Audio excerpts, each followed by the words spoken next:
자, 온라인으로 예배드리는 우리 드림네 친구들을 주님의 이름으로 축복합니다. 자, 오늘은 그 어디나 하늘나라라는 제목으로 여러분들과 말씀을 나누고자 합니다. 최근에 한국관광공사에서 한국을 알리는 홍보 영상을 만들었는데 이때 사용한 음악이 하나 있어요. 그 음악을 만든 밴드가 바로 이날치 밴드예요.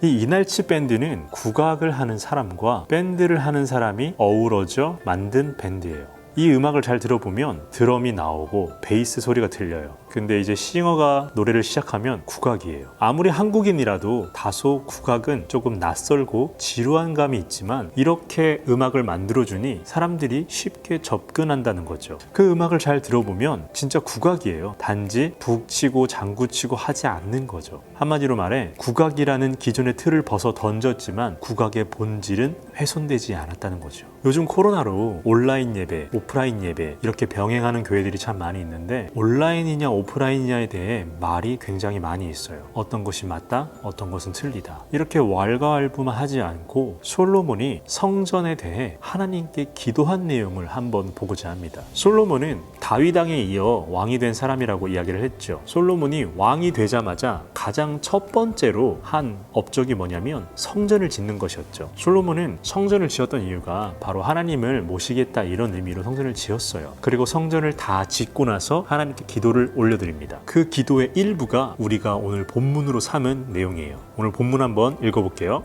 하나님이 참으로 사람과 함께 땅에 계시리이까 보소서 하늘과 하늘들의 하늘이라도 주를 용납하지 못하겠거든 하물며 내가 건축한 이 성전이오리이까.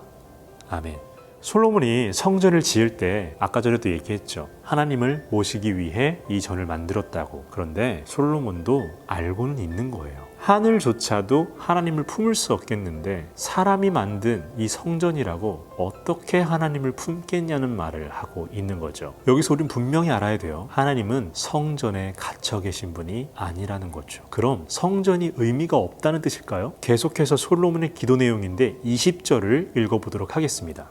주께서 전에 말씀하시기를 내 이름을 거기에 두리라 하신 곳 이 성전을 향하여 주의 눈이 주야로 보시오며 종이 이곳을 향하여 비는 기도를 들으시옵소서. 아멘. 이 내용은 어떤 내용이죠? 하나님, 이 성전에 계세요 라는 내용이 아니에요. 하나님, 이 성전을 봐주세요 라는 내용이죠. 이 성전에 대해서 하나님이 말씀하신 구절이 있어요. 그 구절을 한번 읽어보도록 하겠습니다. 여호와께서 그에게 이르시되 네 기도와 네가 내 앞에서 간구한 바를 내가 들었은즉 나는 네가 건축한 이 성전을 거룩하게 구별하여 내 이름을 영원히 그곳에 두며 내 눈길과 내 마음이 항상 거기에 있으리니. 아멘.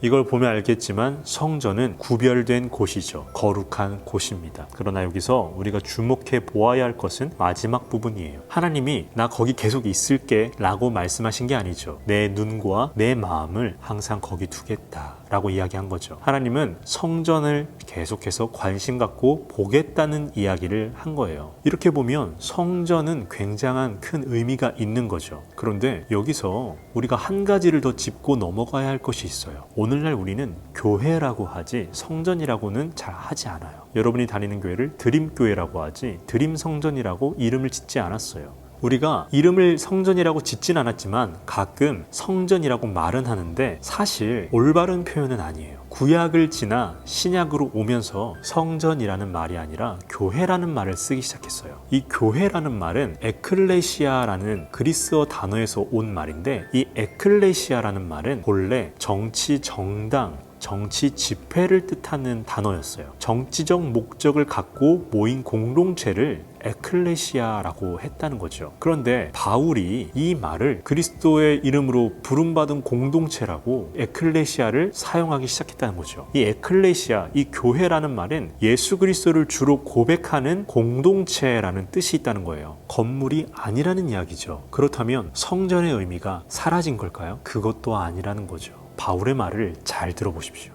너희는 너희가 하나님의 성전인 것과 하나님의 성령이 너희 안에 계시는 것을 알지 못하느냐. 아멘.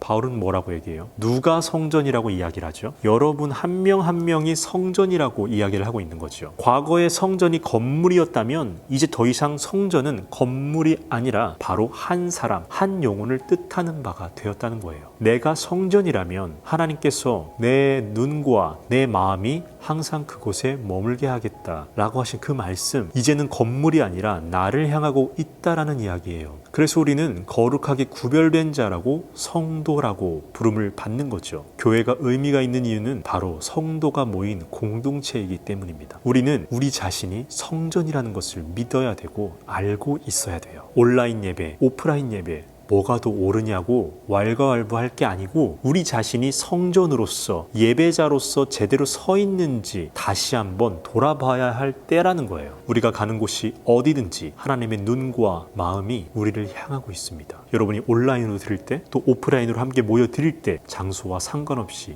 집중해서 예배를 드려야 됩니다. 그리고 우리는 누가 보든 보지 않든 스스로를 절제하고 하나님의 말씀을 삶으로 구현시킬 수 있도록 노력해야 된다는 겁니다. 그러면 우리가 있는 그곳이 하나님의 질서가 세워지는 하나님의 나라가 되는 것입니다. 그러므로 우리 드림네드 청소년 친구들, 여러분이 가는 곳마다 그리스도의 향기가 묻어나오고 하나님의 나라가 세워지시길 주님의 이름으로 축복합니다.